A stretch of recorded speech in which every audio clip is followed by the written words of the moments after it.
रूपास बुद्धी न जाणे आणि जाणे हे त्यास तो अपार शुद्ध परमात्मा मीची असे. माझे अपार स्वरूप समुद्रावरती जणू तरंग ब्रह्मा विष्णू महेश गणपती सूर्य चंद्र वरुण हेम मिरविती देवी कुबेर हे तैसेची.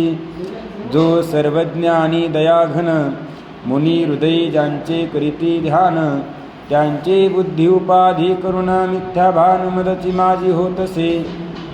ज्याच्या अज्ञानी भासे जगत जसा दोरीवरी सर्प दिसत परी दोही ठाई ना सर्प जगत ते स्वतंत्राने स्वयं ब्रह्ममीची असे. पुण्यपुरुषी सदैव निष्काम बोध प्राप्ती कारणे भजावा राम तो मीची आहे आत्माप्त काम तरी नमन कोणा करावे म्या. विचारसागर या ग्रंथामध्ये तरंग क्रमांक 6 श्रीगुरु सच्चिदानंदाय नमः. शीर्षक क्रमांक 1 कनिष्ठ अधिकाऱ्याचा उपदेशाचा प्रकार. भगवान परमात्म्याच्या कृपेने विश्वमाऊली ज्ञानोबाराय शांती ब्रह्मश्री एकनाथ महाराज जगद्गुरु श्री तुकाराम महाराज आदी करून सकल संत महंतांच्या कृपेने आपण या विचारसागर रहस्य या ग्रंथामध्ये आपली जी प्रवृत्ती झालेली आहे त्याचं कारण असं आहे की जीवनामध्ये जे 3 प्रकारचे दुःख आपल्याला अनुभवाला येतात त्या 3 प्रकारच्या दुःखातून आपली सुटका होण्याकरिता उपाय काय असेल तर ते म्हणजे तत्त्वज्ञान. आणि ते तत्त्वज्ञान प्राप्त होण्याकरिता स्वामीजींच्या कृपेने स्वामीजींच्या असणाऱ्या मुखातून आपण या विचारसागर रहस्य या ग्रंथाचं चिंतन करत आहात. आता पुढचा असणारा जो पाठ आहे तो स्वामीजी घेतील, कारण की 24 तारखेपर्यंत ते बोलणार नाही. आता पुढच्या शुक्रवारपासून ते पाठ घेतील. तर आज हा आपला जो काही आतापर्यंत विचार झालेला आहे तो म्हणजे 5व्या तरंगाचा आपण रहस्य त्या ठिकाणी बघितलेला आहे. आणि ते बघितल्यानंतर हा जो काही 6वा तरंग आहे त्याला आपण प्रारंभ करणार आहोत. तर या 6व्या तरंगाला प्रारंभ करण्यापूर्वी या ग्रंथाचे असणारे जे कर्ते आहेत आपले पंडित निश्चलदासजी की ज्यांनी हिंदीमध्ये विचारसागर ग्रंथ लिहिला आणि त्या हिंदी विचारसागर ग्रंथाचं चिंतन साखरे महाराजांनी करून त्या असणाऱ्या ग्रंथामध्ये जो सार भाग आहे ज्या अत्यंत सुलभ प्रक्रिया आहेत त्या प्रक्रियाचा संग्रह या विचारसागर रहस्य या ग्रंथामध्ये केलेला आहे. यामध्ये पहिल्या तरंगामध्ये अनुबंध चतुष्टयाचा विचार संक्षिप्त रूपाने केलेला आहे की या ग्रंथाचा अधिकारी कोण आहे, या ग्रंथाचा विषय काय आहे, या ग्रंथाचं प्रयोजन काय आहे, या ग्रंथाचा संबंध काय आहे. आणि तोच अनुबंधाचा विचार 2ऱ्या तरंगामध्ये विस्ताराने केला. त्यानंतर 3ऱ्या तरंगामध्ये श्रीगुरूंची लक्षणं सांगितलेली आहे आणि शिष्याची सुद्धा लक्षणं सांगितलेली आहेत. आणि या असणाऱ्या शिष्याने श्रीगुरूंची सेवा कशी करावी तर कायेने वाचेने मनाने, जसं ज्ञानोबाराय म्हणतात तनु मनु जीवे चरणाशी लागावे अगर्वता करावे दास्य सकळ.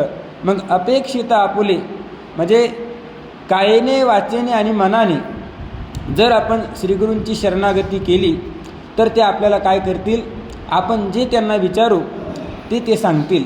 त्यासाठी काय करावं लागेल, श्रीगुरूंची सेवा करावी लागेल. म्हणजे त्या ठिकाणी शिष्याचं कर्तव्य 3ऱ्या तरंगामध्ये सांगितलेलं आहे. आणि श्रीगुरूंचं देखील कर्तव्य त्या 3ऱ्या तरंगामध्ये सांगत असताना असं सांगितलं की शिष्याच्या अंतःकरणामध्ये असणारा जो काही भेद आहे 5 प्रकारचा भेद, जीव जीवाचा भेद, जीव जडाचा भेद, जड ईश्वराचा भेद, ईश्वर जडाचा भेद आणि जड जडाचा भेद, या 5 प्रकारच्या भेदाचं निराकरण करणं हे असणारं श्रीगुरूंचं काय आहे, कर्तव्य आहे. जोपर्यंत अंतःकरणामध्ये भेद ज्ञान आहे तोपर्यंत त्याला कधी सुख प्राप्त होऊ शकत नाही. कारण की सांगत असताना 2ऱ्या तरंगामध्येच ज्यावेळेस अधिकाऱ्याचा विषय आला त्या ठिकाणी असं सांगितलं की जोपर्यंत भेद ज्ञान आहे तोपर्यंत अनुकूल प्रतिकूल ज्ञान होत असतं. जोपर्यंत अनुकूल प्रतिकूल ज्ञान आहे तोपर्यंत राग आणि द्वेष हे उत्पन्न होत असतात. आणि जोपर्यंत राग आणि द्वेष हे अंतःकरणामध्ये आहे, तर त्या राग आणि द्वेषापासून पाप आणि पुण्य हे उत्पन्न होत असतं. आणि त्या पाप आणि पुण्याचं फल म्हणजे काय असेल तर हे शरीर. आणि या शरीर म्हटलं की त्या ठिकाणी दुःख आलं. मग ते दुःख निवारण करण्याकरिता काय करावं लागेल तर भेद ज्ञान जे आहे, अर्थात आत्मस्वरूपाचं अज्ञान, त्या आत्मस्वरूपाच्या अज्ञानाने भेद ज्ञान. म्हणून सर्वात महत्त्वाचं कारण म्हणजे अज्ञान. त्या अज्ञानाची काय करावी लागेल, निवृत्ती करावी लागेल. आणि त्या अज्ञानाची निवृत्ती श्रीगुरूने त्या शिष्याच्या अंतःकरणामध्ये असणारं अज्ञान निवृत्त करावं, हे श्रीगुरूंचं काय सांगितलेलं आहे, कर्तव्य सांगितलेलं आहे. आणि त्यानंतर चौथ्या तरंगामध्ये शिवसंतती नावाचा जो काही राजा आहे त्याची असणारी 3 मुलं, त्या कथेनं प्रारंभ करून चौथ्या तरंगाला सुरुवात केली. की चौथ्या तरंगाचा अधिकारी कोण सांगितला, तत्वदृष्टी. 5व्या तरंगाचा अधिकारी सांगितला अदृष्टी. आणि आता हा जो काही 6वा तरंग आहे, या 6व्या तरंगाचा अधिकारी कोण आहे तर तर्कदृष्टी. कारण की 4था तरंग उत्तम अधिकार्याकरता, 5वा तरंग मध्यम अधिकार्याकरता आणि 6वा तरंग आहे तो कनिष्ठ अधिकार्याकरता. आता आपण 4थ्या तरंगामध्ये उत्तम अधिकाऱ्याचा विचार केला, पण उत्तम अधिकारी म्हणतात कोणाला हे सुद्धा कळणं महत्त्वाचं आहे. तर उत्तम अधिकारी त्याला म्हटलेलं आहे की ज्याच्या अंतःकरणामध्ये संशय नाही, विपरीत भावना नाही, जो साधन चतुष्टय संपन्न आहे, त्याचप्रमाणे ज्याला परमात्म्याचं परोक्ष रूपाने ज्ञान आहे, असा जो आहे, या गुणांनी जो युक्त आहे, त्याला काय म्हटलेलं आहे, उत्तम अधिकारी. आणि त्या उत्तम अधिकाऱ्याला केवळ श्रवणानेच काय होत असतं, ज्ञान होत असतं. आणि मग कशाचं श्रवण तर महावाक्याचं श्रवण. कोणतं ते महावाक्य तर तत्वमसी या महावाक्याचं श्रवण केल्याबरोबर त्या असणाऱ्या उत्तम अधिकाऱ्याला ज्ञान प्राप्त होतं. आणि ज्ञान प्राप्त झाल्यानंतर तो जीवनमुक्तीचा आनंद अनुभव करत असतो. आणि म्हणून त्या 4थ्या तरंगामध्ये उत्तम अधिकाऱ्याचा काय केलेला आहे, विचार केलेला आहे. त्यानंतर जो 5वा तरंग आहे, त्या 5व्या तरंगाचा अधिकारी सांगितलेला आहे अदृष्टी नावाचा, की जो मध्यम अधिकारी आहे. कारण की त्याला असणारं श्रीगुरूंनी तत्वमसी महावाक्य सांगितलं, पण त्या तत्वमसी महावाक्याच्या श्रवणाने ज्ञान झालं नाही. अंतःकरणामध्ये संशय राहिला की बा तत्वमसी महावाक्य काय सांगतं की जीव आणि ब्रह्म यांची काय आहे, एकता आहे. पण जीव तर अल्पज्ञ आहे, ईश्वर सर्वज्ञ आहे. जीव हा अल्पशक्तिमान आहे, ईश्वर सर्वशक्तिमान आहे. आणि त्या दोघांचं ऐक्य कसं होईल, हा असणारा प्रश्न त्याच्या अंतःकरणामध्ये उत्पन्न झाला. म्हणजे त्याला संशय निर्माण झाला. आणि ज्याच्या अंतःकरणामध्ये संशय असतो, विपरीत भावना असते, तो कसा आहे तर मध्यम अधिकारी आहे. ज्याच्या अंतःकरणामध्ये संशयही नाही आणि विपरीत भावनासुद्धा नाही, तो उत्तम अधिकारी. मध्यम अधिकारी कोण की ज्याच्या अंतःकरणामध्ये संशय आहे आणि विपरीत भावना आहे, तो मध्यम अधिकारी. आणि असा जो मध्यम अधिकारी आहे, त्या मध्यम अधिकाऱ्याला मनन करण्यासाठी सांगितलं. म्हणजे ज्याचं श्रवण केलं त्याचंच मनन करण्यासाठी सांगितलं. आणि त्या मननाने काय होईल तर प्रमेयाविषयी असणारा जो संशय आहे, म्हणजे जीव आणि ब्रह्म यांची एकता आहे, हा जो काही सिद्धांत वेदांत शास्त्राचा आहे, या सिद्धांताविषयी ज्याला संशय आहे, तो संशय मनन केल्याने काय होईल, निवृत्त होईल. मग मनन म्हणजे काय तर साधक युक्ती आणि बाधक युक्ती, त्या युक्तीच्याद्वारे तो असणारा संशय जात असतो. आणि त्या तरंगामध्ये हाच विचार सांगितला. आणि त्यानंतर हा जो 6वा तरंग आहे, तो आहे कनिष्ठ अधिकाऱ्याचा. कनिष्ठ अधिकारी म्हणजे कोण तर ज्याच्या अंतःकरणामध्ये संशय नाही आहे, परंतु विपरीत भावना आहे. उत्तम अधिकारी म्हणजे ज्याच्या अंतःकरणात संशयही नाही, विपरीत भावनासुद्धा नाही, तो उत्तम अधिकारी. मध्यम अधिकारी म्हणजे ज्याच्या अंतःकरणामध्ये संशय आहे, ज्याला परोक्ष ज्ञान झालेलं नाही, तो मध्यम अधिकारी.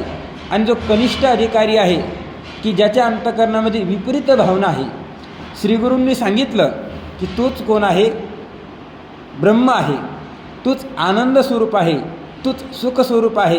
तू ज्ञानस्वरूप आहे, तुझा आत्मा ज्ञानस्वरूप आहे, तरीसुद्धा तो स्वतःला काय म्हणतोय, मी जड आहे, मी दुःखी आहे, मी अज्ञानी आहे, मी कर्ता आहे, मी भोक्ता आहे. असा जो अधिकारी आहे त्या अधिकाऱ्याकरिता निधिध्यासन सांगितलेलं आहे. निधिध्यासन म्हणजे काय, तर अनात्माकार वृत्तीचा परित्याग करणं आणि आत्माकार वृत्तीचा अभ्यास करणं याला काय म्हणतात, निधिध्यासन म्हणतात. थोडक्यात सांगायचं काय, मी देह आहे, मी या नावाचा आहे, मी ब्राह्मण आहे, मी क्षत्रिय आहे, मी वैश्य आहे, मी शूद्र आहे, मी ब्रह्मचारी आहे, मी गृहस्थ आहे, मी वानप्रस्थ आहे, मी संन्यासी आहे. अशा प्रकारचा अभिमान सोडणं म्हणजेच अनात्माकार वृत्तीचा परित्याग करणं. हे घर माझं आहे, हे गाव माझं आहे, अशा प्रकारचा अभिमान सोडणं म्हणजेच त्या ठिकाणी अनात्माकार वृत्तीचा परित्याग करणं. आणि आत्माकार वृत्तीचा अभ्यास करणं म्हणजे काय, तर मी सत्स्वरूप आहे, मी चित स्वरूप आहे, मी ज्ञान स्वरूप आहे, मी अद्वय स्वरूप आहे, मी अकर्ता आहे, मी अभोक्ता आहे. अशा प्रकारच्या वृत्तीचा अभ्यास करणं यालाच काय म्हणतात, निधिध्यासन म्हणतात. आणि हा अभ्यास आपण केला तर आपल्या अंतःकरणामध्ये मी देह आहे ही जी काही भावना आहे ही काय होईल, नष्ट होईल. मग ती नष्ट करण्यासाठी काय सांगितलेलं आहे, निधिध्यासन करण्यासाठी सांगितलेलं आहे. ते कोणासाठी, तर कनिष्ठ अधिकाऱ्यासाठी. आता तोच विचार आपल्याला या ठिकाणी बघायचा, कनिष्ठ अधिकाऱ्याच्या उपदेशाचा प्रकार. चौथ्या तरंगात उत्तम अधिकाऱ्याच्या आणि पाचव्या तरंगात मध्यम अधिकाऱ्याचा उपदेश प्रकार सांगितला. बघा, चौथ्या तरंगामध्ये उत्तम अधिकाऱ्याला उपदेश केलेला आहे आणि पाचव्या तरंगामध्ये मध्यम असणारा जो अधिकारी आहे त्याला उपदेश केलेला आहे. आता या तरंगात कनिष्ठ अधिकाऱ्याच्या उपदेशाचा प्रकार सांगावयाचा आहे. आता हा जो 6वा तरंग आहे, या तरंगामध्ये जो कनिष्ठ अधिकारी आहे त्या कनिष्ठ अधिकाऱ्याला श्रीगुरू काय करतात, उपदेश करतात. तो कसा करतात तो विचार या तरंगामध्ये साखरे महाराज या ठिकाणी सांगत आहे. कनिष्ठ अधिकाऱ्याची बुद्धी तीव्र असते, परंतु त्यास शंका फार उत्पन्न होतात. हेच कनिष्ठ अधिकाऱ्याचं लक्षण. आता या ठिकाणी सामान्य रूपाने कनिष्ठ अधिकारी कोणाला म्हणतात हा विचार सांगितलेला आहे. जो कनिष्ठ अधिकारी असतो त्याची बुद्धी तीव्र असते. सांगितलेला जो काही विषय आहे, सांगितलेली जी वेदांताची प्रक्रिया आहे ती प्रक्रिया त्याला लवकर लक्षात येते, परंतु त्याच्या अंतःकरणामध्ये फार शंका उत्पन्न होतात आणि म्हणून त्याला कनिष्ठ अधिकारी असं म्हटलेलं आहे. म्हणून सर्व शंका निवृत्त करण्याकरिता या तरंगात अनंत युक्ती वर्णन केले आहेत.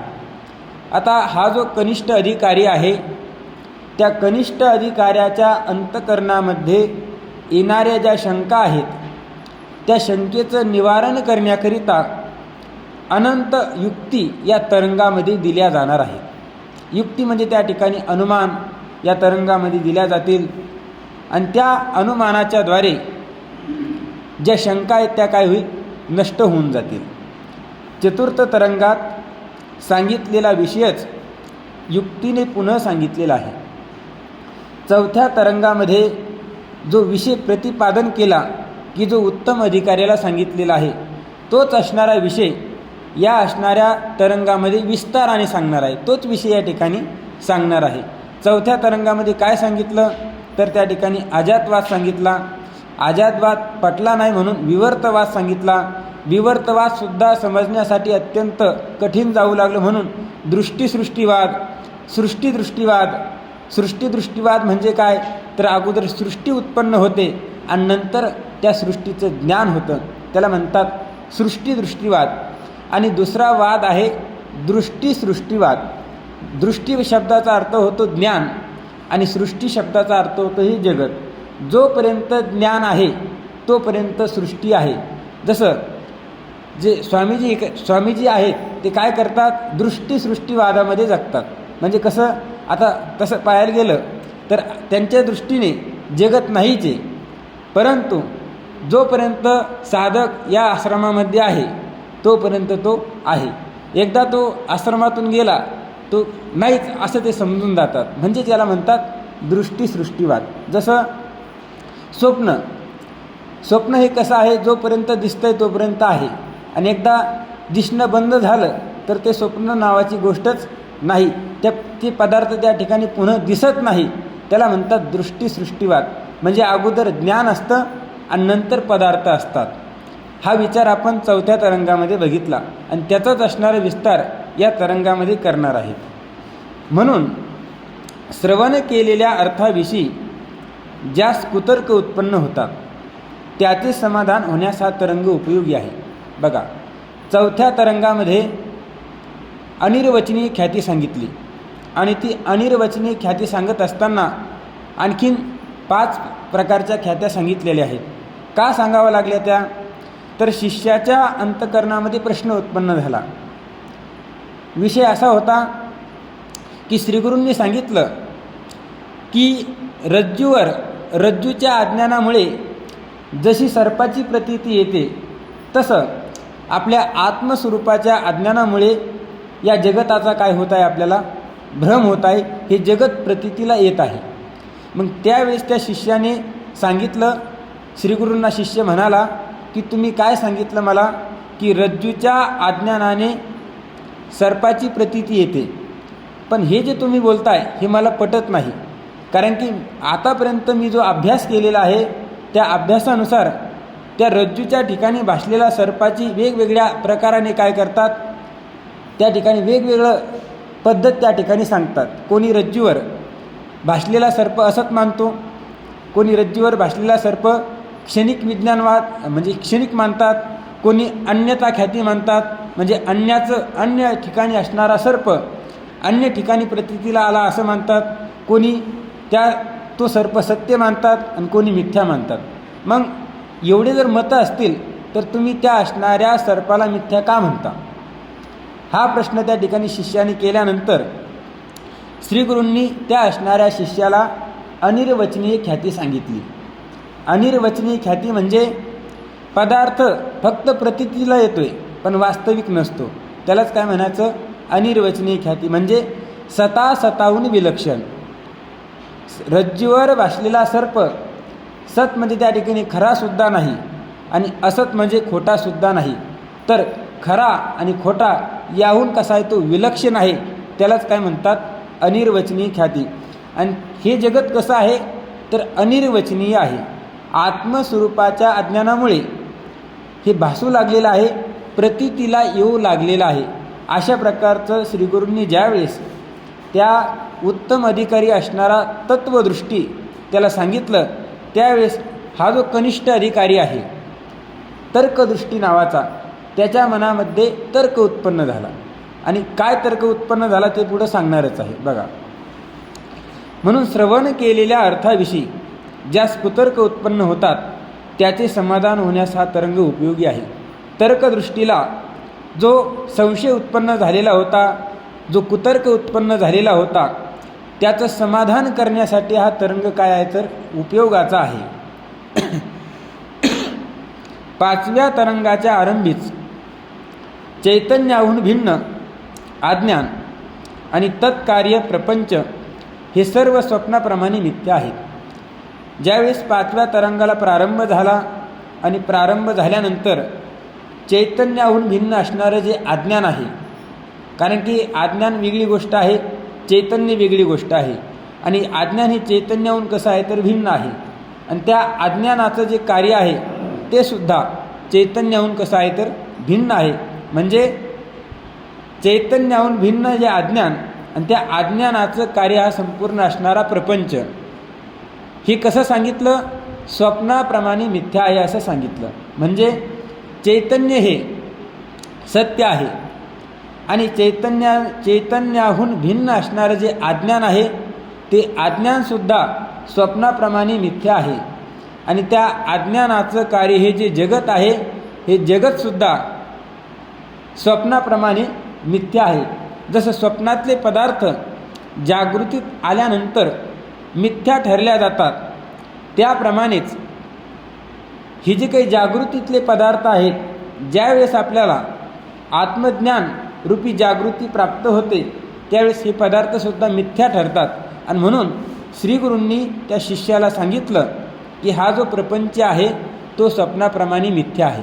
कारण की हे स्वप्न कुठपर्यंत दिसतं, तर जसं झोपल्यानंतर स्वप्न पडतं. का पडतं? कारण की त्या ठिकाणी निद्रारूपी दोष स्वप्न पदार्थासाठी कारण ठरतो. तसं ज्ञानोबराय म्हणतात एका ठिकाणी, तैसे अविद्येची या निदा, विश्वस्वप्नाचा हा धांदा, भोगित होता प्रबुद्धा अनादिजो. म्हणजे अविद्या हीच काय आहे? निद्रा आहे. आणि त्या अविद्या म्हणजे अज्ञान हीच काय आहे? निद्रा आहे. आणि या अज्ञानरूपी निद्रेमध्ये आपल्याला स्वप्न पडलेलं आहे. कोणतं स्वप्न पडलेलं आहे? तर विश्वस्वप्नाचा हा धांदा. म्हणजे विश्व, जगत, संसार हे आपल्याला दिसत आहे. का दिसत आहे? तर अज्ञानरूपी निद्रेमुळे दिसत आहे. आणि या विश्वामध्ये जे पदार्थ आहेत त्या पदार्थाच्या ठिकाणी आपण आसक्त झालेलो आहे. म्हणजे स्वप्नामध्ये आपण काय झालेलो आहे?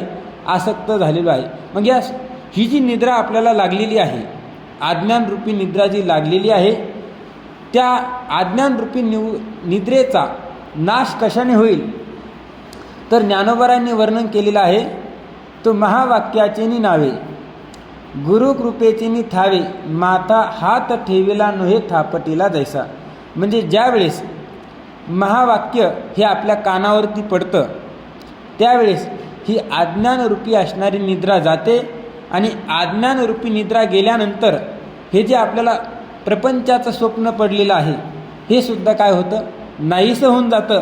आणि म्हणून श्रीगुरू काय म्हटले की हे जागृतीतले पदार्थ हे स्वप्नाप्रमाणे कसे आहेत? मिथ्या आहेत. जसं मृगजळ असतं, ते मृगजळसुद्धा कसं आहे? मिथ्या आहे. परंतु जर आपण हरणाच्या दृष्टीने विचार केला तर ते मृगजळ हरणाला सत्य वाटतं.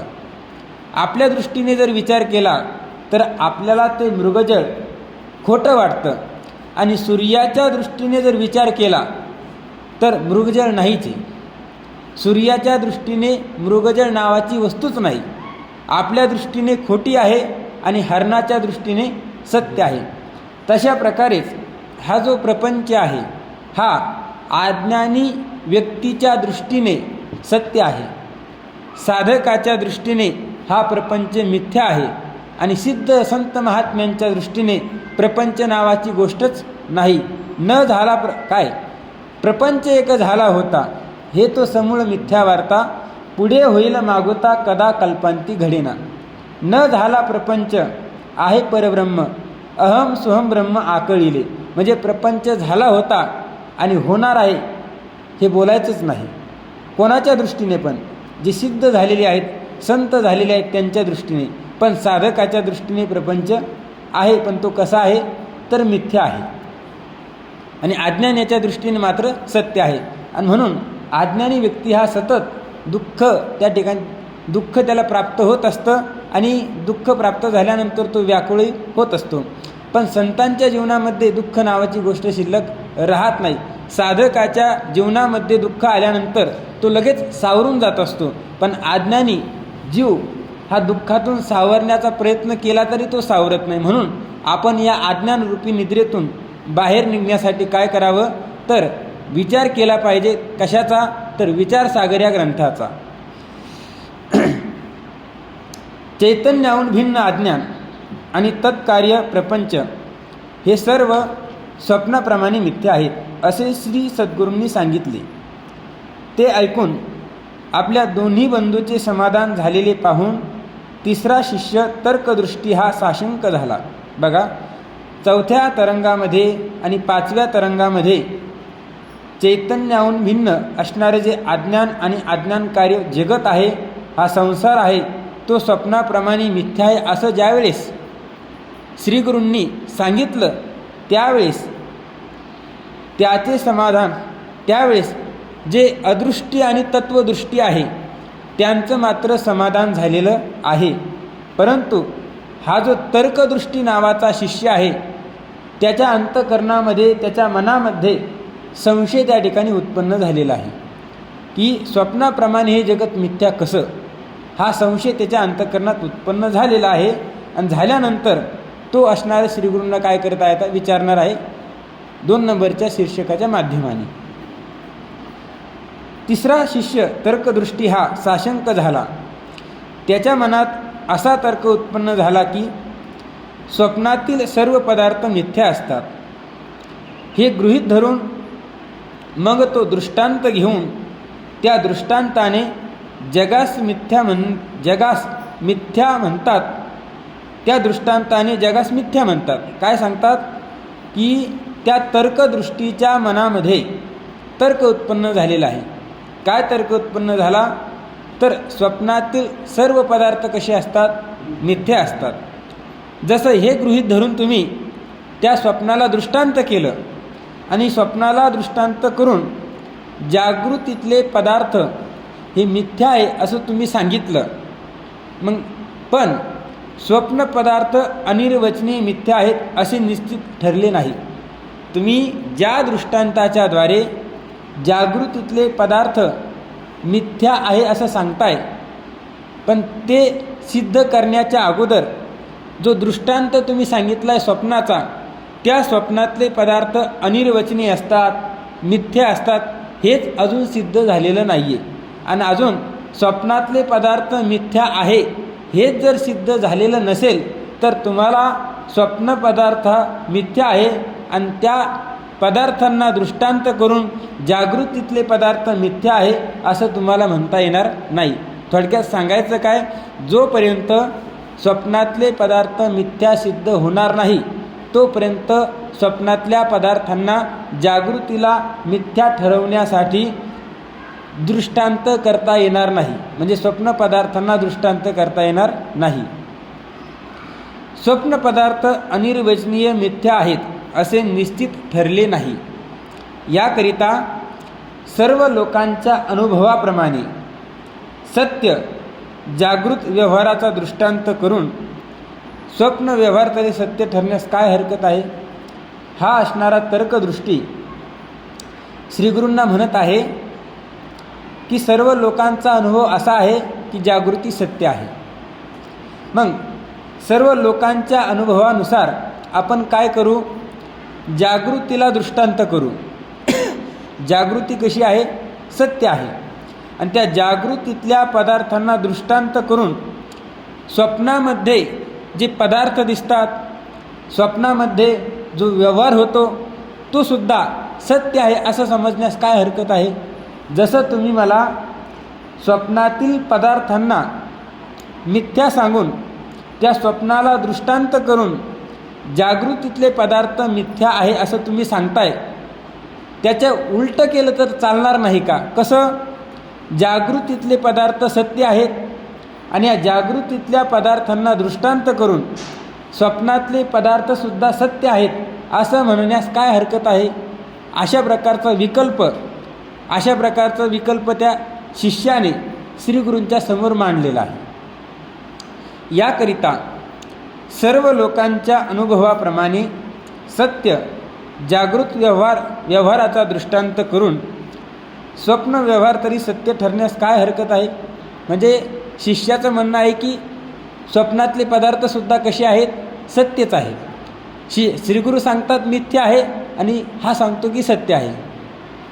हा अभिप्राय मनात धरून स्वप्न व्यवहारास सत्यत्व ठरविण्याविषयी तर्कदृष्टी शंका करतो.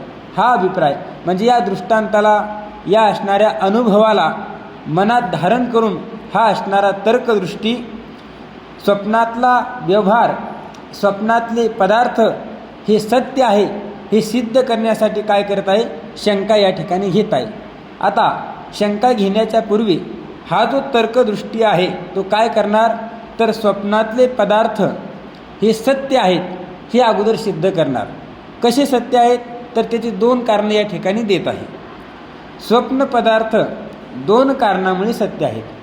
आता श्रीगुरूंनी विचारलं असावं की जसं तू जागृतीतल्या पदार्थांना दृष्टांत करून स्वप्नातल्या पदार्थाला सत्य सांगतोय, पण स्वप्नातले पदार्थ सत्य आहेत याविषयी तुझ्याकडे काय प्रमाण आहे.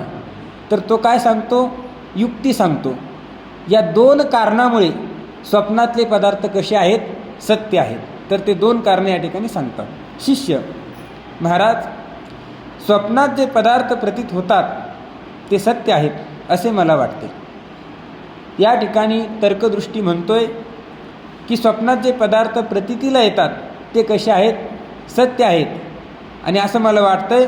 आणि त्याची 2 कारणे मी तुम्हाला सांगतो. पहिलं कारण सांगतात जागृतीत जे पदार्थ प्रतीत होतात त्याचे स्वप्नामध्ये स्मरण होते. बघा, जी गोष्ट आपण ज्या गोष्टीचा अनुभव आपण जागृतीमध्ये घेत असतो त्या पदार्थांचं स्मरण स्वप्नामध्ये होतं असं हा म्हणतोय. पण तसं नाही आहे, ही शंका आहे, याचं खंडन होणार आहे. जागृतीत जे पदार्थ प्रतीत होतात त्यांचे स्वप्नामध्ये स्मरण होते. ज्या पदार्थाचे स्मरण होते ते पदार्थ जागृतीतील सत्य आहेत. म्हणजे स्वप्नामध्ये ज्या पदार्थांचं स्मरण होतं ते जागृतीतले आहे आणि ते पदार्थ कसे आहेत तर सत्य आहेत. म्हणून स्मृतिज्ञानाचे विषय जे स्वप्न पदार्थ तेही सत्यच आहेत. जे पदार्थ जागृतीत अत्यंत अज्ञात असतात त्याचे स्वप्नामध्ये स्मरण होत नाही. या ठिकाणी पहिलं कारण सांगतोय. तो म्हणतो की स्वप्नातले पदार्थ कसे आहेत, सत्य आहेत. त्याचं कारण काय? कारण की जागृतीमध्ये ज्या पदार्थाचा अनुभव आपण घेतलेला आहे तो अनुभव आपल्या अंतःकरणामध्ये संस्कार रूपाने राहतो. आणि संस्कार काय करतात तर त्या ठिकाणी स्मरणाला कारण ठरतात. कारण की स्मरण केव्हा होत असतं, अगोदर अनुभव घ्यावा लागतो, नंतर त्या ठिकाणी त्या अनुभवापासून अंतःकरणामध्ये संस्कार उत्पन्न होतात आणि त्या संस्कारापासून आपल्याला काय होत असते, स्मृती होत असते, म्हणजे स्मरण होत असतं. तर स्मृतिज्ञानाचे विषय म्हणजे स्मृतिज्ञानाचे विषय कोण? की जे जागृतीत आपण अनुभव घेतला ज्या पदार्थांचा त्या जागृतीतल्या पदार्थांचंच स्मरण आपल्याला कुठं होत आहे, स्वप्नामध्ये होत आहेत. म्हणजे या ठिकाणी हा जो शिष्य सांगतोय की जागृतीतल्या पदार्थांचं स्मरण स्वप्नामध्ये होत असल्यामुळे स्वप्नातले पदार्थ हे कसे आहेत, सत्य आहेत. म्हणजे अशा प्रकारे जागृतीतले पदार्थ सत्य आहेत असं या ठिकाणी सिद्ध या तर्कदृष्टीने केलेलं आहे. त्याचे स्वप्नामध्ये स्मरण होत नाही. म्हणजे बघा, जे पदार्थ जागृतीमध्ये आपण कधी पाहिलेले नाहीत त्या पदार्थांचं आपल्याला कधी स्मरण होतं का, तर होत नाही. ज्या पदार्थांचा कधीतरी आपण अनुभव घेतलेला आहे त्याच पदार्थाचं स्मरण आपल्याला होत असतं. आणि म्हणून जागृतीतले पदार्थ स्वप्नामध्ये स्मरण होतात हे या ठिकाणी सिद्ध केलेलं आहे. आता दुसरं कारण सांगत आहे. स्वप्न अवस्थेत लिंग शरीर म्हणजे सूक्ष्म शरीर की जे 17 तत्वाचं आहे. पंच ज्ञानेंद्रिय, पंच कर्मेंद्रिय, पंचप्राण, मन आणि बुद्धी, किंवा 4 सुद्धा मानलेले अंतःकरण चतुष्टय मन, बुद्धी, चित्त आणि अहंकार. स्वप्न अवस्थेत लिंग शरीर स्थूल शरीर सोडून बाहेर जाते आणि बाहेर असलेल्या सत्य पदार्थास पाहते. म्हणून स्वप्न पदार्थ सत्यच आहे असे मला वाटते. बघा, दुसरं कारण स्वप्न पदार्थ सत्य आहेत हे सिद्ध करण्यासाठी दुसरं कारण सांगत आहे की ज्यावेळेस आपल्याला स्वप्न पडतं आणि स्वप्न पडल्यानंतर हा जो काही स्थूल देह आहे या स्थूल देहाला सोडून सूक्ष्म देह हा बाहेर जातो आणि बाहेर गेल्यानंतर हे जे काही सत्य पदार्थ आहेत या पदार्थांना ते लिंग शरीर पाहतं आणि पाहिल्यानंतर ते लिंग शरीर पाहतं आणि असलेल्या सत्य पदार्थास पाहते. म्हणून स्वप्न पदार्थ सत्यच आहे. म्हणजे स्थूल शरीराला सोडून लिंग शरीर बाहेर जातं, सत्य पदार्थांना पाहतं आणि म्हणून स्वप्न पदार्थ सत्य आहे. हे दुसरं कारण या ठिकाणी सांगितलेलं आहे. पहिलं कारण काय सांगितलं तर पहिलं कारण सांगितलेलं आहे, स्वप्न हे जागृत पदार्थाची स्मृती आहे.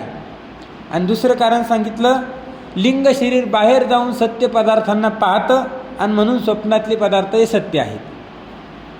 एकंदरीत स्वप्न हे जागृत पदार्थाची स्मृती म्हणावे किंवा स्वप्नात अंतःकरण बाहेर जाऊन सत्य पदार्थ पाहते असे म्हणावे.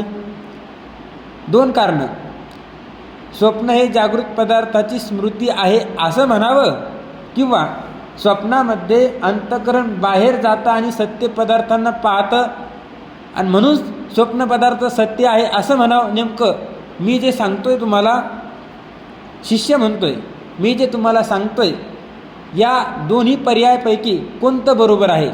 जर दोन्ही बरोबर असेल तर ते दोन्ही मला सांगा, आणि दोन्ही चूक असेल तर ते चूक आहे असं मला कृपा करून समजावून सांगा. अशा प्रकारे या ठिकाणी शिष्य म्हणत आहे.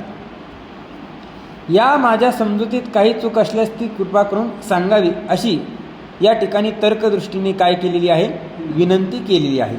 आता या असणाऱ्या शंकेचं उत्तर श्री गुरु या ठिकाणी देतात. वरील दोन्ही कारणांनी स्वप्न पदार्थ सत्य ठरणार नाहीत. श्री गुरु त्या शिष्याला सांगत आहे, वर जी दोन कारणं तुम्हाला सांगितलेली आहे त्या दोन कारणावरून स्वप्नातले पदार्थ हे सत्य आहेत असं म्हणता येणार नाही. का म्हणता येणार नाही? तर त्याचं कारण श्री गुरु या ठिकाणी सांगतात.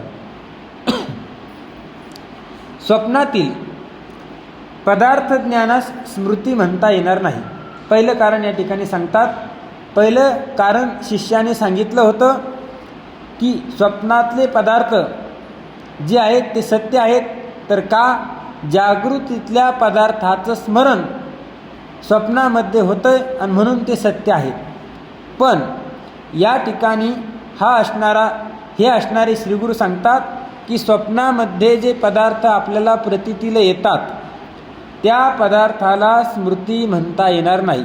म्हणजे जागृतीतल्या पदार्थाचं स्मरण स्वप्नामध्ये होतं असं आपल्याला म्हणता येणार नाही. का म्हणता येणार नाही? तर त्याचं कारण सांगतात.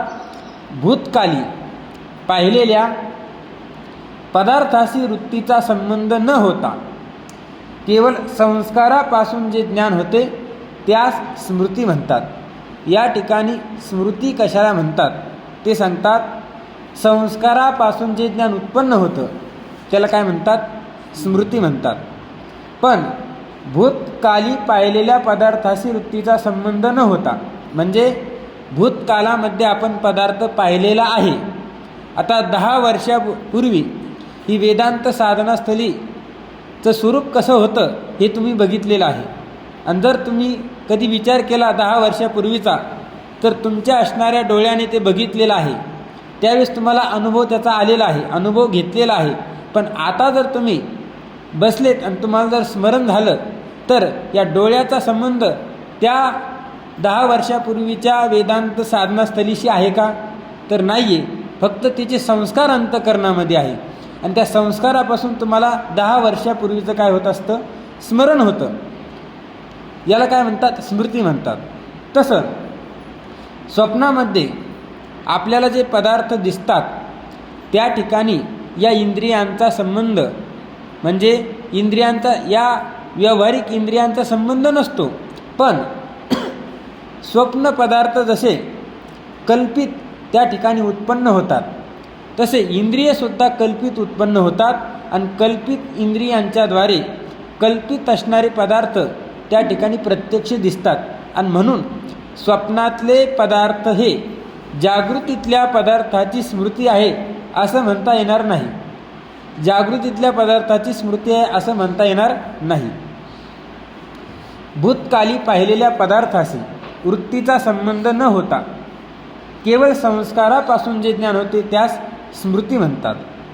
हा हत्ती समोर उभा आहे असे जे स्वप्नातील ज्ञान ते स्मृती नाही. आता स्वप्नामध्ये तुम्ही प्रत्यक्ष पाहत आहात की तुमच्यासमोर हत्ती उभा आहे, तर हा हत्ती उभा आहे ही काही स्मृती नाही आहे. कारण की प्रत्यक्ष डोळ्याने तुम्ही त्याला बघत आहात आणि त्या डोळ्याचा संबंध त्या हत्तीशी झालेला आहे.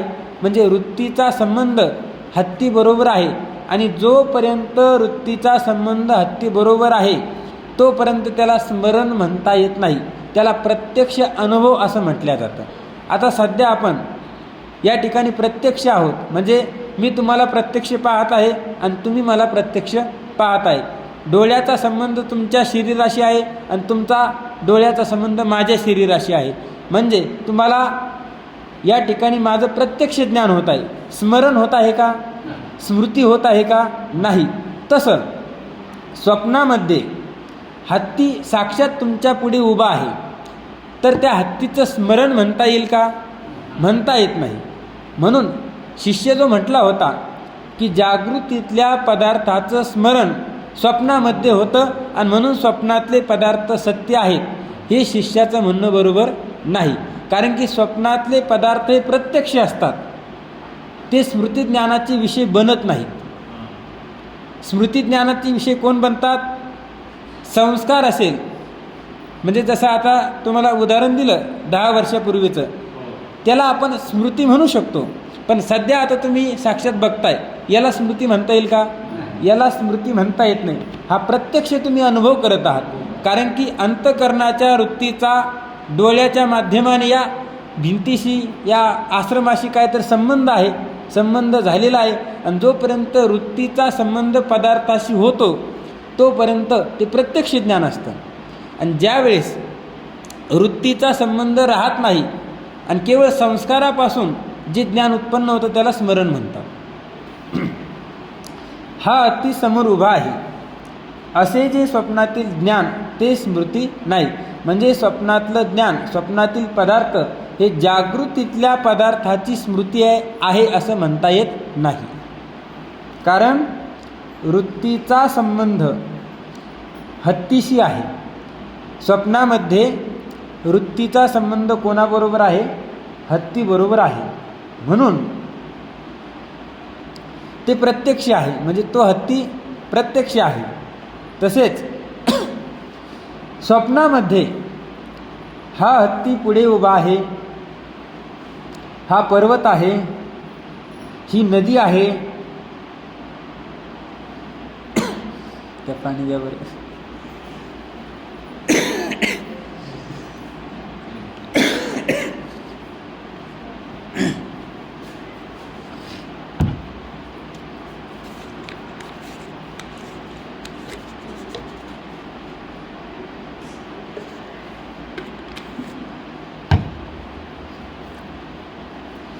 तसेच स्वप्नामध्ये हा हत्ती पुढे उभा आहे, हा पर्वत आहे, ही नदी आहे, असे प्रत्यक्ष ज्ञान असते.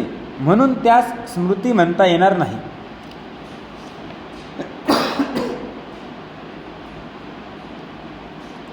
स्मृती ज्ञानात विषय सन्मुख असतो, स्मृती ज्ञानात विषय सन्मुख नसतो. प्रत्यक्ष ज्ञानामध्ये विषय साक्षात समोर असतो आणि स्मृती ज्ञानामध्ये विषय समोर नसतो. आणि म्हणून जागृतीतल्या पदार्थांची स्मृती स्वप्नामध्ये होते आणि म्हणून स्वप्नातले पदार्थ सत्य आहेत असं तुला म्हणता येणार नाही. पहिल्या कारणाचं खंडन या ठिकाणी केलेलं आहे.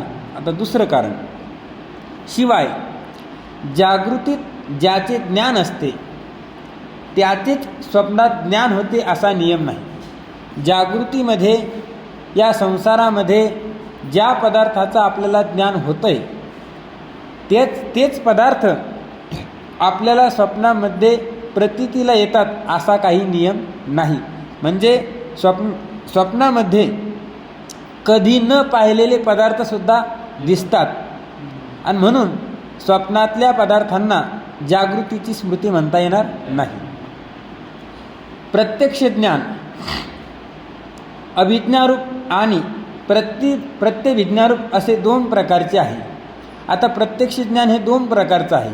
एक अभिज्ञारूप प्रत्यक्ष ज्ञान आणि दुसरं आहे प्रत्यभिज्ञारूप प्रत्यक्ष ज्ञान.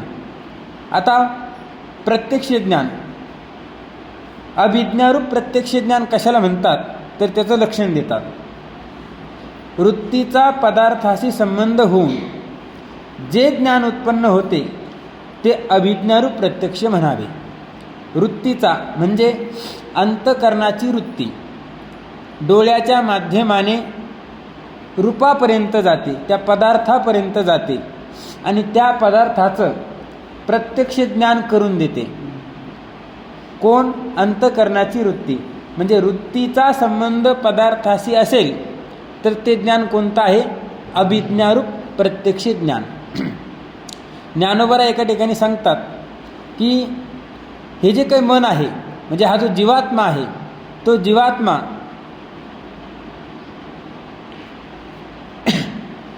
म्हणजे जीवात्मा हा 5 ज्ञानेंद्रियाच्याद्वारे बाहेर जातो आणि आपापल्या ती ज्ञानेंद्रियचा जो विषय आहे त्या विषयाचं ग्रहण करत असतो, म्हणजे मन करत असतं. चला, वृत्तीचा पदार्थाशी संबंध होऊन जे ज्ञान होते ते अभिज्ञारूप प्रत्यक्ष म्हणावे. आता ही जी काही बॉटल आहे, या बॉटलचं जे ज्ञान आहे ते कसं आहे? अभिज्ञारूप प्रत्यक्ष ज्ञान आहे. तुमच्या असणाऱ्या अंतःकरण वृत्तीचा डोळ्याच्या माध्यमाने या बॉटलशी काय झालेला आहे? संबंध झालेला आहे. आणि म्हणून या बॉटलचं ज्ञान तुम्हाला झालेलं आहे ते कसं? अभिज्ञारूप प्रत्यक्ष ज्ञान. आणि पूर्वज्ञान संस्कारापासून आणि इंद्रिय संबंधापासून जे ज्ञान होते त्या ज्ञानास प्रत्यभिज्ञारूप प्रत्यक्ष म्हणावे. 2 ज्ञानं सांगितली होती, एक अभिज्ञारूप प्रत्यक्ष आणि दुसरं प्रत्यभिज्ञारूप प्रत्यक्ष.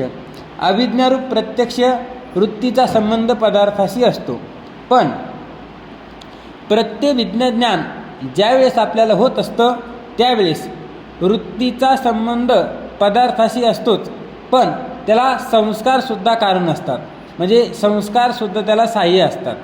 जसं आता आपण म्हणतो तो हा विठ्ठल बरवा, तो म्हणजे द्वारकेचा आणि हा म्हणजे पंढरपूरचा. आता तो किंवा तोच हा देवदत्त, सोपं उदाहरण, तोच हा देवदत्त म्हणजे 10 वर्षापूर्वी तुम्ही त्या व्यक्तीला पाहिलेलं आहे आणि आता 10 वर्षानंतर तुम्ही साक्षात डोळ्याने त्याला बघत आहात आणि तुमचे मित्र तुमच्याजवळ उभे आहेत.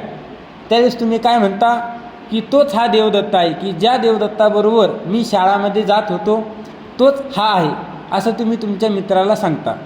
तर या ठिकाणी हे जे ज्ञान आहे हे प्रत्यभिज्ञा ज्ञान नाही आहे, कारण की तो या शब्दाने संस्कार येतात आणि हा या शब्दाने प्रत्यक्ष ज्ञान म्हणजे वृत्तीचा संबंध येतो. म्हणजे देवदत्ताचे संस्कार अंतःकरणामध्ये आहे आणि वृत्तीचा संबंधसुद्धा त्या देवदत्ताबरोबर आहे. म्हणजे संस्कारापासून आणि वृत्तीच्या संबंधापासून जे ज्ञान उत्पन्न होतं त्याला म्हणतात प्रत्यभिज्ञा प्रत्यक्ष ज्ञान. हे 2 ज्ञान आहेत, लक्षात आलं ना? पूर्वज्ञान संस्कारापासून आणि इंद्रिय संबंधापासून जे ज्ञान होते त्या ज्ञानास प्रत्यभिज्ञारूप प्रत्यक्ष म्हणावे. जसा पूर्वी पाहिलेला हत्ती तोच हा हत्ती आहे, पूर्वी जो पाहिलेला आहे तोच हा आहे. हे जे ज्ञान आहे हे कसं आहे? तर प्रत्यभिज्ञारूप प्रत्यक्ष आहे.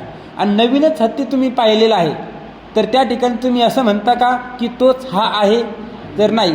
तर नवीन पाहिलेला हत्तीचं जे प्रत्यक्ष ज्ञान आहे ते अभिज्ञारूप प्रत्यक्ष ज्ञान आहे आणि तोच हा हत्ती आहे अशा प्रकारचं जर तुम्ही बोलत असाल तर ते ज्ञान कसं आहे? प्रत्यभिज्ञारूप प्रत्यक्ष आहे. म्हणजे संस्कारसुद्धा आहे आणि वृत्तीचा संबंधसुद्धा त्या हत्तीबरोबर आहे आणि म्हणून हे ज्ञान झालं प्रत्यभिज्ञारूप प्रत्यक्ष. प्रत्यभिज्ञा प्रत्यक्ष यात पूर्वहस्ती ज्ञानाचा संस्कार आणि हत्तीशी नेत्राचा संबंध हे प्रत्यक्ष प्रत्यभिज्ञेचे हेतू आहेत. या ठिकाणी सांगतात की प्रत्यभिज्ञेला कारण कोण आहे? तर पूर्वी हत्ती ज्ञानाचे संस्कार आणि वर्तमान कालामध्ये हत्तीशी नेत्राचा संबंध हे प्रत्यभिज्ञा ज्ञान उत्पन्न होण्यासाठी कारण आहे. म्हणून संस्कारजन्य ज्ञानापासून फक्त स्मृतीच होते असा नियम नाही. आता पूर्वी काय लक्षण केलं होतं आपण की संस्कारापासून जे ज्ञान उत्पन्न होतं त्याला स्मृती म्हणतात. ते सामान्य लक्षण आहे. पण संस्कारापासून दोन ज्ञान उत्पन्न होतात. एक स्मृती ज्ञान आणि दुसरं आहे प्रत्यभिज्ञा ज्ञान. अभिज्ञा ज्ञान हे संस्कारापासून उत्पन्न होत नाही. संस्कारजन्य ज्ञानापासून फक्त स्मृतीच होते असा नियम नाही. मग नियमात बदल करावा लागेल. मग काय नियम होईल तर संस्कारापासून प्रत्यभिज्ञा ज्ञानसुद्धा उत्पन्न होतं, पण केवळ संस्कारापासून स्मृती ज्ञान होतं. प्रत्यभिज्ञा प्रत्यक्ष ही संस्कारजन्य आहे. संस्कारजन्य म्हणजे संस्कारापासून उत्पन्न आहे, प्रत्यभिज्ञा प्रत्यक्ष. परंतु त्यास इंद्रिय संबंध सहाय्य आहे. त्यास म्हणजे प्रत्यभिज्ञा प्रत्यक्षास इंद्रियाचा संबंध हा सुद्धा काय आहे तर सहाय्य आहे. म्हणजे संस्कारासहित इंद्रियाचा संबंध हा प्रत्यक्ष प्रत्यभिज्ञेसाठी कारण आहे. इंद्रिय संबंधाशिवाय फक्त संस्कारापासूनच जे ज्ञान होते त्यास स्मृती म्हणतात, म्हणजे स्मृतिज्ञान म्हणतात.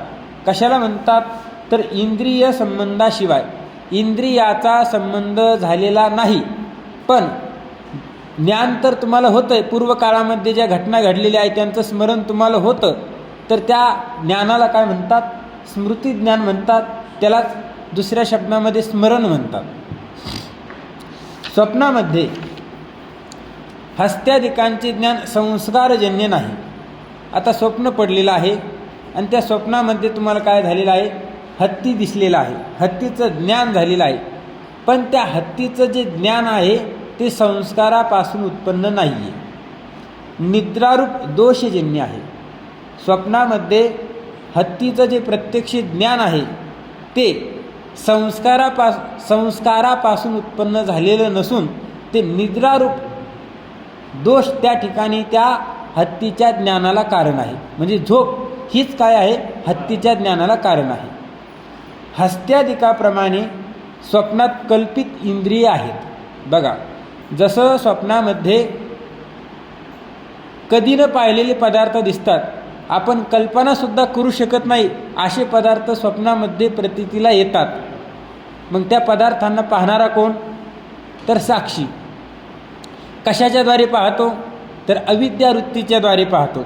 जसं आपण हे जे जागृतीतले पदार्थ आहेत हे अंतःकरणाच्या वृत्तीने पाहत असतो, तसं स्वप्नातले पदार्थ, भ्रमाने भासलेले पदार्थ हे सगळं अविद्यावृत्तीच्या माध्यमाने ते दिसत असतात. म्हणजे अविद्यावृत्तीने साक्षी त्यांचं प्रकाशन करत असतो. म्हणजे साक्षी त्या पदार्थांना दाखवित असतो पण अविद्यावृत्तीने. आणि जागृतीतले जे पदार्थ आहेत अंतःकरण वृत्तीच्या माध्यमाने त्या पदार्थाचं ज्ञान करून देत असतो. स्वप्नात कल्पित इंद्रिय आहेत. जसं स्वप्नामध्ये हत्ती, पर्वत सगळं असणारे जे काही पदार्थ आहेत ते कल्पित आहेत, त्याचप्रमाणे त्या पदार्थांना पाहणारे जे इंद्रिय आहेत ते सुद्धा कसे आहेत, कल्पित आहेत. कल्पित आहेत म्हणजे अनिर्वचनीय आहे. अनिर्वचनीय आहे म्हणजे फक्त दिसण्यापुरते आहेत. म्हणून त्यांचे ज्ञान इंद्रियजन्य आहे. त्यांचे ज्ञान म्हणजे स्वप्नातील पदार्थांचे जे ज्ञान आहे ते ज्ञान कसं आहे तर इंद्रियजन्य आहे. कारण की त्या ठिकाणी कल्पित इंद्रिय मांडलेली आहेत. जागृतीमध्ये जी इंद्रिय आहेत ती इंद्रिय जरी त्या ठिकाणी नसली तरी कल्पित असणारी इंद्रिय स्वप्नामध्ये काय होतात, उत्पन्न होतात आणि त्या पदार्थांना पाहतात. आणि म्हणून स्वप्नातलं जे ज्ञान आहे ते इंद्रियजन्य आहे, संस्कारापासून उत्पन्न होत नाही. जरी स्वप्न पदार्थ साक्षीभाष्य आहेत. आता स्वप्नातले पदार्थ हे कसे आहेत, साक्षीभाष्य आहेत. म्हणजे साक्षी हा त्या पदार्थांचं प्रकाशन करत असतो, इंद्रियजन्य ज्ञानाचे विषय नाहीत. स्वप्नातले पदार्थ हे इंद्रियापासून उत्पन्न जे ज्ञान असतं, म्हणजे इंद्रियापासून उत्पन्न जे ज्ञान, त्या ज्ञानाचे विषय स्वप्नातले पदार्थ होत नाहीत. हे खरं आहे. तथापि अविवेक्याच्या दृष्टीने स्वप्नाचे ज्ञान इंद्रियजन्य आहे. जो अविवेकी पुरुष आहे, अज्ञानी पुरुष आहे, त्या पुरुषाच्या दृष्टीने स्वप्नामध्ये जे पदार्थ प्रतीतीला येतात, ज्या पदार्थाचं ज्ञान होत आहे ते कसं आहे तर इंद्रियजन्य आहे. म्हणजे इंद्रियापासून ते ज्ञान उत्पन्न झालं असं अविवेकी पुरुष त्या ठिकाणी समजत असतो, असे आम्ही म्हटले आहे, असं श्रीगुरू त्या ठिकाणी शिष्याला सांगतात. या सर्व विचाराने जागृत पदार्थाची स्मृती स्वप्नात होत नाही. म्हणजे या संपूर्ण विचाराने काय सिद्ध केलं श्रीगुरूंनी? शिष्याने सांगितलं होतं की स्वप्नातले पदार्थ सत्य आहेत. का? त्याची दोन कारणं सांगितली होती. पहिलं कारण, जागृतीतल्या पदार्थाची स्मृती स्वप्नामध्ये होते आणि म्हणून स्वप्नातले पदार्थ सत्य.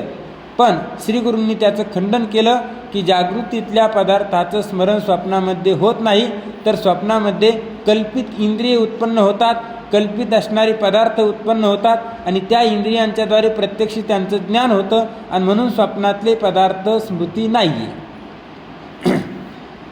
शिवाय पुरुष जागा झाल्यावर असे म्हणतो की स्वप्नात मी हस्त्याधिक पदार्थ प्रत्यक्ष पाहिले. आता जर स्वप्नातल्या पदार्थांना आपण स्मृती म्हटलं तर जागा झाल्यानंतर त्या माणसाने असं म्हटलं पाहिजे की मला स्वप्नामध्ये स्मरण झालं होतं, जागृतीतल्या पदार्थाचं मला स्मरण झालं होतं. पण असं कोणी म्हणत नाही. तो काय म्हणतो, मला स्वप्न पडलं होतं आणि मी साक्षात ते प्रत्यक्ष असं बघितलं. असं कोणी म्हणत नाही की मला स्वप्नामध्ये जागृतीतल्या पदार्थाचं स्मरण झालं होतं. शिवाय पुरुष जागा झाल्यावर असे म्हणतो की स्वप्नात मी हस्त्याधिक पदार्थ प्रत्यक्ष पाहिले. म्हणजे प्रत्यक्ष मी हत्ती वगैरे पाहिलेले आहेत, त्यांचं मला स्मरण झालं असं तो म्हणत नाही.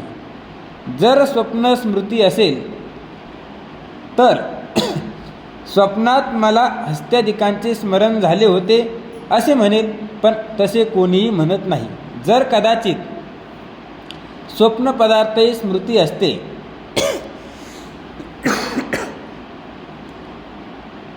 स्वप्न स्मृती असेल तर स्वप्नात मला हस्त्याधिकांचे स्मरण झाले होते असे म्हणेल, पण स्वप्न स्मृती आहे का? नाही. स्वप्न स्मृती नाही आणि म्हणून कोणी असं म्हणत नाही की मला हत्ती वगैरे पदार्थांचं मला स्मरण झालं होतं. तर असंच म्हणतो की मी त्या पदार्थांना साक्षात प्रत्यक्ष पाहिलेलं आहे. म्हणूनही जागृत पदार्थाची स्वप्नात स्मृती नाही. आतापर्यंत जागृतीतले पदार्थ हे स्वप्नामध्ये स्मरणात येतात असं जो शिष्य म्हटला होता त्याचं दोन पद्धतीने खंडन केलेलं आहे. पहिलं खंडन कसं केलं तर त्या ठिकाणी स्वप्नामध्ये पदार्थ हे प्रत्यक्ष उत्पन्न होतात, अनिर्वचनीय उत्पन्न होतात आणि म्हणून जागृतीतल्या पदार्थांचं स्मरण होत नाही, पहिलं कारण. आणि दुसरं कारण, जागृतीतल्या पदार्थाचं म्हणजे स्वप्नातून जागा झाल्यानंतर कोणीच असं म्हणत नाही की मला स्वप्नात जागृतीतल्या पदार्थाची स्मृती झाली होती आणि म्हणून स्वप्नातले पदार्थ हे कसे आहेत, मिथ्या आहेत, असं श्रीगुरूंनी या ठिकाणी सिद्ध करून दिलेलं आहे. म्हणजे शिष्याचं खंडन केलेलं आहे. म्हणून जागृत पदार्थाची स्वप्नात स्मृती नाही. शिवाय जागृतीमध्ये जो पाहिलेला किंवा ऐकलेला पदार्थ असतो त्याचेच स्वप्नामध्ये ज्ञान होते, हाही नियम नाही. आता हा नियम नाही. काय नियम नाही की जागृतीमध्ये ज्या पदार्थांना आपण पाहिलेला आहे, जो विषय आपण ऐकलेला आहे, त्याच विषयाचं स्मरण आपल्याला स्वप्नामध्ये होईल. त्याच पाहिलेल्या पदार्थाचं तेच पाहिलेले पदार्थ आपल्याला स्वप्नामध्ये दिसतील, हा काही नियम नाही. म्हणजे जे पाहिलं नाही ते सुद्धा दिसू शकतं, जे ऐकलेलं नाही ते सुद्धा दिसू शकतं. स्वप्नामध्ये असे विलक्षण पदार्थ प्रतीत होतात की जे सर्व जन्मात कधी पाहिलेले नाहीत. म्हणजे या जन्मामध्ये आपण कधीच न पाहिलेला पदार्थसुद्धा स्वप्नामध्ये आपल्याला दिसतो आणि म्हणून स्वप्नातले पदार्थ हे कसे आहेत तर जागृतीतल्या पदार्थाचं स्मरण म्हणजे स्वप्न आहे असं म्हणता येणार नाही. स्वप्नामध्ये असे विलक्षण पदार्थ प्रतीत होतात की जे सर्व जन्मात कधीही पाहिलेले नाहीत किंवा ऐकलेले नाहीत, म्हणून त्यांचे स्वप्नातील ज्ञान स्मृती नाही. म्हणजे स्वप्नामध्ये होणारं जे काही ज्ञान आहे ते जागृतीतल्या पदार्थाचं स्मरण आहे असं मात्र तुला म्हणता येणार नाही. शिष्य, त्या विलक्षण पदार्थांचे स्वप्नातील ज्ञान पूर्वजन्माच्या ज्ञानसंस्काराने होईल. याच जन्मातील ज्ञानसंस्काराने स्वप्नात स्मृती होते असे माझे म्हणणे नाही. आता हा जो शिष्य आहे तो काय म्हणतोय, जर कदाचित या जन्मामध्ये मी ते पदार्थ पाहिलेले नसतील किंवा तो विषय ऐकलेला नसेल, पण पूर्वजन्मामध्ये कोणत्या न कोणत्या आतापर्यंत माझे करोडो जन्म झालेले आहेत आणि त्या करोडो जन्मामध्ये कोणत्या तरी जन्मामध्ये ते पदार्थ मी पाहिलेले असतील, तो विषय मी ऐकलेला असेल आणि म्हणून त्या जन्माचे संस्कार मला या ठिकाणी स्वप्नामध्ये होत असतील असं तो म्हणतोय. त्या विलक्षण पदार्थाचे स्वप्नातील ज्ञान म्हणजे स्वप्नामध्ये विलक्षण पदार्थाचं काय होत आहे, ज्ञान होत आहे. ते ज्ञान पूर्वजन्माच्या ज्ञानसंस्काराने होईल. म्हणजे मागच्या असणाऱ्या जन्मामध्ये जे ज्ञान झालं आणि त्या ज्ञानाचे संस्कार जे अंतःकरणामध्ये राहिले, त्या अंतःकरणाच्या संस्काराने त्या ठिकाणी स्वप्नामध्ये मला स्मृती होईल असं म्हणाल काय हरकत आहे. याच जन्मातील ज्ञानसंस्काराने स्वप्नात स्मृती होते असे माझे म्हणणे नाही. तो म्हणत आहे की याच जन्मातील ज्ञानाचे संस्कार पाहिजे असं मी म्हणत नाही, पूर्वजन्माचे म्हणा. कारण कोणाचीही प्रवृत्ती अनुकूल ज्ञानाने होते. आता कोणताही पुरुष असू द्या, कोणतंही कार्य असू द्या, त्या कार्यामध्ये त्याची प्रवृत्ती केव्हा होते, जर तो पदार्थ त्या पदार्थाविषयी अनुकूल ज्ञान असेल तर.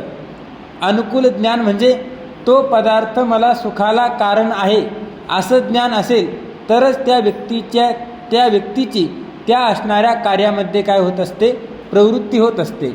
जसं आता बालकाची स्तनपानाच्या ठिकाणी जी प्रथम प्रवृत्ती होते ती जन्मांतरीच्या स्तनपानाच्या अनुकूल ज्ञानाने होते. आता जे काही नुकतंच जन्मलेलं बालक आहे ते बालक त्याची प्रवृत्ती स्तनपानामध्ये होते. आता त्याला कोणी सांगितलेलं आहे का, सांगितलेलं नाही, परंतु जन्मांतरीचे संस्कार त्याला असल्यामुळं त्याला माहिती आहे जर आपण स्तनपान केलं तर आपलं पोट भरेल आणि आपण वाढू लागू. म्हणजे वाढू लागू हे ज्ञान नसतं, पण आपलं रडणं थांबेल, आपलं पोटाचे दुखणं ते थांबेल असं त्याला वाटत असतं. म्हणून या जन्मातील अज्ञात पदार्थाचीही अन्य जन्माच्या ज्ञानसंस्काराने स्वप्नामध्ये विलक्षण ज्ञानाची स्मृती संभवेल. तो शिष्य या ठिकाणी सांगत आहे की बालकाची जशी पूर्वजन्माच्या संस्काराने स्तनपानामध्ये प्रवृत्ती होते, त्याचप्रमाणे या जन्मामध्ये मला जे स्वप्न पडत आहे आणि त्या स्वप्नामध्ये मला जे पदार्थ प्रतीतीला येत आहे ते पदार्थ या जन्मातील ज्ञानाचे संस्काराने जरी नसतील, पण पूर्वजन्मामध्ये जो मी पदार्थांचा अनुभव घेतलेला आहे त्या पदार्थाच्या अनुभवापासून जे संस्कार माझ्या अंतःकरणामध्ये आहेत त्या संस्काराचं रूपांतर मला स्वप्नामध्ये स्मरण रूपाने होत आहे असं तो या ठिकाणी सांगत आहे. श्री गुरु, हे म्हणणे बरोबर नाही. आता या ठिकाणी श्री गुरु सांगतात की तू जे बोलतोय ते तुझं म्हणणंसुद्धा बरोबर नाही. कोणतं म्हणणं बरोबर नाही की पूर्वजन्माच्या ज्ञानाच्या संस्काराने स्वप्नामध्ये मला ती पूर्वजन्माच्या पदार्थाची स्मृती होते, हे सुद्धा तुला म्हणता येणार नाही. का? कारण सांगतात एखाद्यास आपल्या मस्तकाचा छेद आपण आपल्या डोळ्यांनी पाहिल्याचे स्वप्न पडते. आपल्या डोळ्यांनी आपल्या मस्तकाचा छेद पाहणे कोणत्याही जन्मात संभवनीय नाही. म्हणून जागृत पदार्थाच्या ज्ञानसंस्काराने स्वप्नात स्मृती होत नाही असेच म्हटले पाहिजे. श्री गुरूंनी त्या शिष्याला सांगितलं की एखादा व्यक्ती आपल्या मस्तकाचा छेद स्वप्नामध्ये डोळ्यांनी बघतो. म्हणजे स्वप्न काय पडतं तर माझ्या मुंडक्याचा छेद झालेला आहे, म्हणजे धडापासून मुंडकं वेगळं झालेलं आहे हे स्वप्नामध्ये तो पाहतो. पण आपल्याच डोळ्यांनी आपल्याच मस्तकाचा छेद पाहणं हे कोणत्याच जन्मामध्ये संभवनीय नाही. म्हणजे पूर्वजन्मामध्ये तू स्वतःच्याच मस्तकाचा छेद स्वतःच्याच डोळ्याने बघितला असं तुला म्हणता येणार नाही. आणि म्हणून जागृत पदार्थाच्या ज्ञान संस्काराने स्वप्नात स्मृती होत नाही असेच म्हटले पाहिजे. जागृतीतले जे पदार्थ आहेत ते या जन्मातले असो किंवा पूर्वजन्मातले असो, त्या पूर्वजन्माच्या संस्काराने स्वप्नामध्ये त्या पूर्वजन्मातल्या पदार्थांची किंवा या जन्मातल्या पदार्थांची स्मृती होते असं तुला म्हणता येणार नाही. शिष्य: महाराज, आपल्या मस्तकाचा छेद आपल्याच डोळ्यांनी पाहणे हे संभवनीय नसले तरी दुसऱ्याच्या मस्तकाचा छेद जागृतीत पाहिलेला असतो. तो म्हणतो, माझ्या मस्तकाचा छेद मी जरी डोळ्यांनी पाहिलेला नसेल किंवा तो संभवनीय नाही, पण दुसऱ्याच्या मस्तकाचा छेद मी जागृतीमध्ये पाहिलेला आहे. आणि त्या ज्ञानाचे संस्काराने स्वप्नात आपल्या मस्तकाचा छेद आपल्या मस्तकाचा छेद तो पाहतो. एवढेच. तो काय म्हणतो की माझ्या मस्तकाचा छेद मी जरी बघितलेला नसेल, पण दुसऱ्याच्या मस्तकाचा छेद मी जागृतीमध्ये पाहिलेला आहे. आणि जागृतीत पाहिलेला असल्यामुळं त्या ज्ञानाचे संस्कार, दुसऱ्याच्या मस्तकाच्या छेदाच्या ज्ञानाचे संस्कार मला स्वप्नामध्ये स्मरण करण्यासाठी कारण ठरतात. म्हणजे स्वप्न पडल्यानंतर त्या मस्तकाचा छेद त्याचा न दिसता माझ्याच मस्तकाचा छेद झाला असं मला स्वप्नामध्ये दिसतं. म्हणजे जागृतीतल्या पदार्थातच स्मरण स्वप्नामध्ये होतं हे सिद्ध करण्यासाठी शिष्य काय करत आहे? प्रयत्न करत आहे. परंतु त्यासही संस्कार कारण असल्यामुळे त्यास स्मृती म्हणण्यास हरकत नाही. म्हणजे दुसऱ्याच्या मस्तकाचा छेद पाहिल्यानंतर स्वप्नामध्ये स्वतःच्या मस्तकाचा छेद पाहतो, तर त्या पाहण्यासाठी सुद्धा काय कारण आहे? संस्कार कारण आहे. आणि त्या संस्कार काय करतात? तर त्या ठिकाणी मला स्वप्नामध्ये माझ्या मस्तकाचा छेद झाला अशा प्रकारचं स्मरण करून देतात. श्रीगुरु याचं उत्तर देतात, श्रीगुरु हेही म्हणणे बरोबर नाही. तू जे म्हणतोस ते सुद्धा बरोबर नाही. कोणतं? की माझ्या मस्तकाचा छेद मी स्वतः पाहिला, दुसऱ्याच्या मस्तकाचा छेद झाल्यामुळे स्वप्नामध्ये, हेही म्हणणे बरोबर नाही. कारण दुसऱ्या व्यक्तीचा शिरच्छेद जागृतीत पाहिला असल्यामुळे संस्कारही दुसऱ्याच्या शिरच्छेदाच्या ज्ञानाचाच होणार. बघा, जी वस्तू आपण डोळ्यांनी बघतो त्याच वस्तूचं ज्ञान आपल्याला होत असतं आणि त्याचेच संस्कार अंतःकरणामध्ये होत असतात. असं नाही आहे की समोर बघितलेला आहे मोबाईल आणि ज्ञान आणि संस्कार झालेले आहेत पुस्तकाचे, असं कधी होत नाही. तू जर जागृतीमध्ये दुसऱ्याच्या मस्तकाचा छेद पाहिलेला असेल तर तुला संस्कारसुद्धा दुसऱ्याच्या मस्तकाच्या छेदाचेच होतील आणि स्मरणसुद्धा दुसऱ्याच्या मस्तकाच्या छेदाचंच होईल, तुझ्या होणार नाही. जागृतीत पाहिला असल्यामुळे संस्कारही दुसऱ्याच्या शिरच्छेदाच्याच ज्ञानाचाच होणार. त्या संस्कारापासून स्वशिरच्छेदाची स्मृती कशी होईल? श्रीगुरूंनी प्रश्न केला की संस्कार दुसऱ्याच्या मस्तकाच्या छेदाचे आहेत आणि तू म्हणत आहे की त्या संस्कारापासून माझ्या शिरच्छेदाचं स्मरण मला होत आहे, असं कसं काय होईल? तर होणार नाही. असे असूनही होईल असे मानले तर ज्ञात पदार्थाच्या संस्काराने वाटेल त्या अज्ञात पदार्थाची स्मृती मानावी लागेल. हे सर्वथैव अनुभवाच्या विरुद्ध आहे. जर कदाचित तुझ्या म्हणण्याप्रमाणे आपण असं मानलं की दुसऱ्याच्या मस्तकाच्या छेदाचे संस्कार तुला स्वतःच्या मस्तकाच्या छेदासाठी स्मरणासाठी कारण ठरले तर ते तुला म्हणता येणार नाही. का?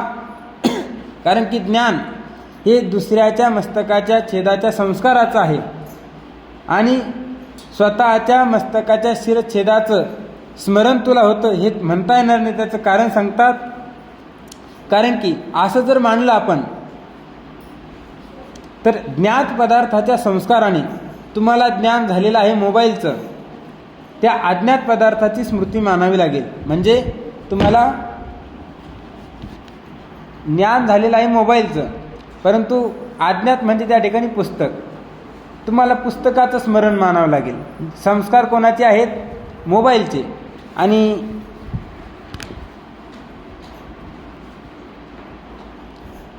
संस्कार कोणाचे आहेत? मोबाईलचे.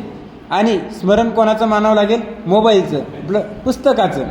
असं होतं आहे का? तर होत नाही. असे असूनही होईल असे मानले तर ज्ञात पदार्थाच्या संस्काराने वाटेल त्या अज्ञात पदार्थाची स्मृती मानावी लागेल.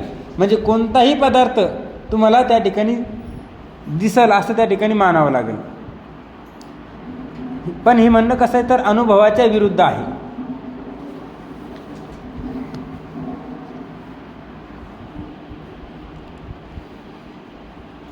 म्हणून स्वप्नज्ञानास स्मृती मानणे घडत नाही.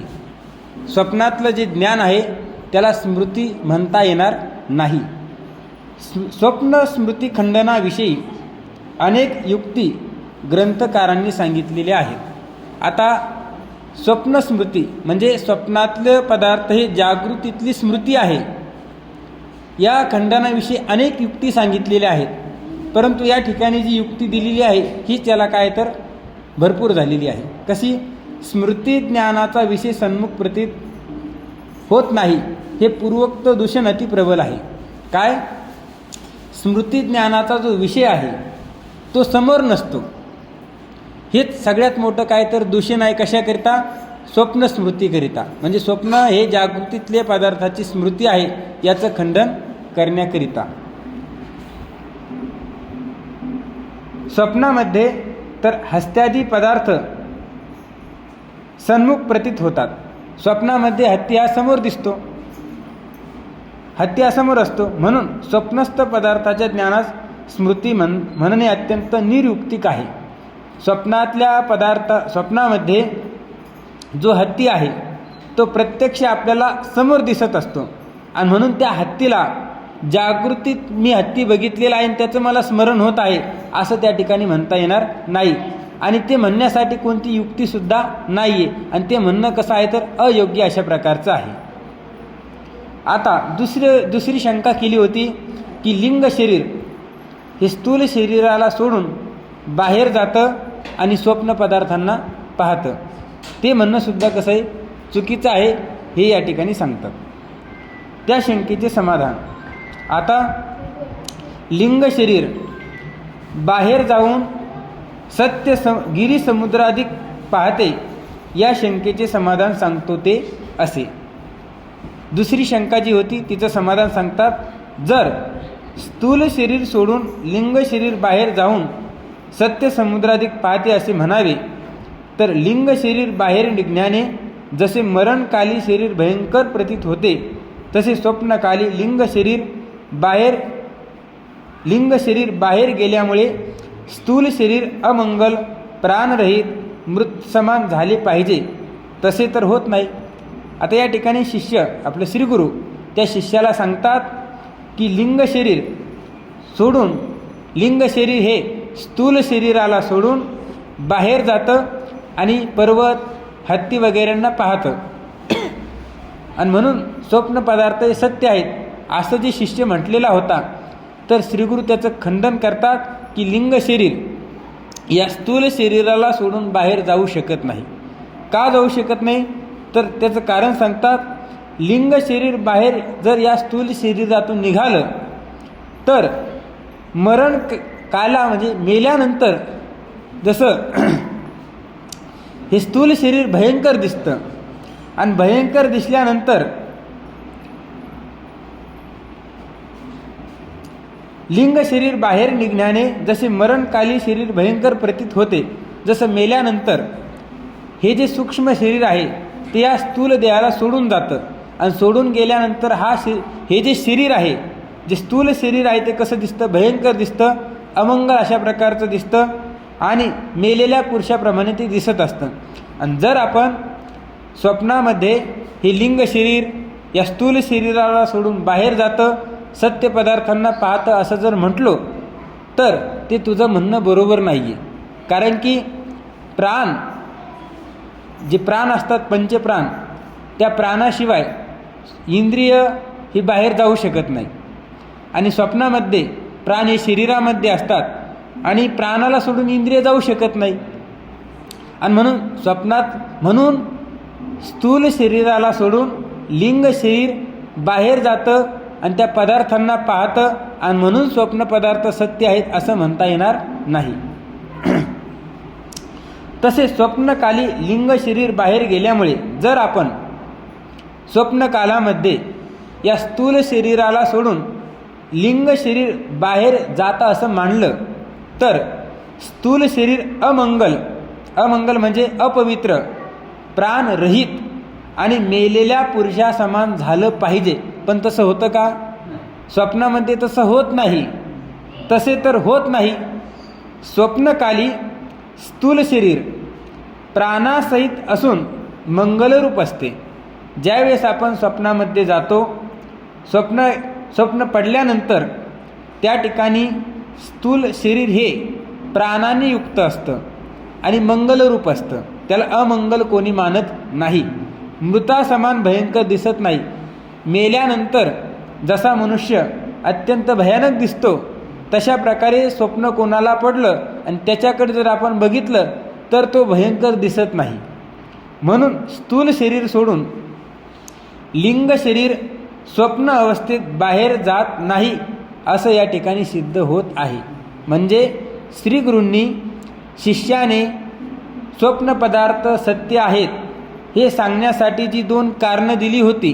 पहिलं कारण, जागृतीतले पदार्थाची स्मृती स्वप्नामध्ये होते आणि म्हणून स्वप्न पदार्थ सत्य आहेत याचं सुद्धा खंडन केलेलं आहे. आणि दुसरं कारण, स्वप्नामध्ये स्थूल शरीराला सोडून लिंग शरीर बाहेर जातं आणि जागृतीतल्या पदार्थांना पाहतं आणि म्हणून स्वप्न पदार्थ सत्य आहेत याचं सुद्धा खंडन या ठिकाणी श्रीगुरूंनी केलेलं आहे. आता पुढील जो विचार आहेत ते आता पुढच्या वेळेसच बघू. ओम पूर्णमदः पूर्णमिदं पूर्णात् पूर्णमुदच्यते पूर्णस्य पूर्णमादाय पूर्णमेवावशिष्यते. ओम शांती शांती शांती. शंकरं शंकराचार्यं केशवं बादरायणं सूत्रभाष्यकृतौ वन्दे भगवन्तौ पुनः पुनः. ईश्वरो गुरुरात्मेति मूर्तिभेदविभागिनि व्योमवद्व्याप्तदेहाय दक्षिणामूर्तये नमः. ओम शांती शांती शांती.